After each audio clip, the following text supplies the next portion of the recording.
ကဲတခင်ကြီးကိုစပါလုပ်ပြီးစိတ်ခမ်းပြပေးပါမယ်ဒီနေ့ကတော့ပိပိရဲ့စပါလုပ်ပြီးစိတ်ခမ်းပြပေးရမယ့်နေ့ပါ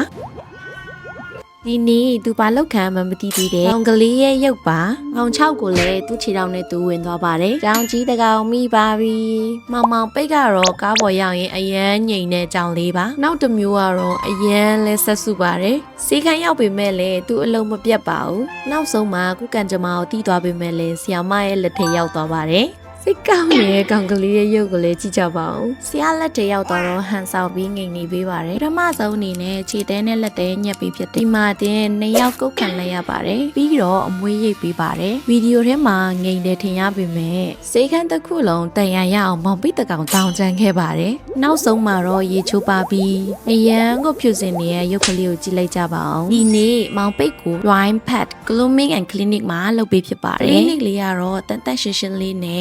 ရောခွေးလေးတွေအတွက်ပါ grooming လုပ်ပေးတဲ့အပြင်စေးခန်းပါတနေရာထဲမှာရှိလို့ရန်ကိုအဆင်ပြေပါတယ်နော်ပိတ်လိုမျိုးလေမုံရတာကြောက်တဲ့ကြောင်လေးတွေအတွက် dryer ပေါက်လေးရှိလို့ကလေးလေးတွေအတွက်အရန်ကိုအဆင်ပြေပါတယ်နော် grooming အပြင်ဒီနေ့ကတော့တန်ချဆေးရဲ့ရားနာနည်းနည်းတွေ့လို့ရားနာဆေးပါရခဲ့ပါတယ်ကြောင်လေးတွေကမကြာခဏကိုဟာကိုတန့်ရှင်းလုပ်တတ်တဲ့အတွက်2လတစ်ကြိမ်3လတစ်ကြိမ်ချိုးပေးလဲရပါတယ်အမွှေးရှည်တဲ့ကြောင်လေးနဲ့ကိုဟာကိုတန့်ရှင်းမလုပ်နိုင်တဲ့ကြောင်အိုကြီးတွေအတွက်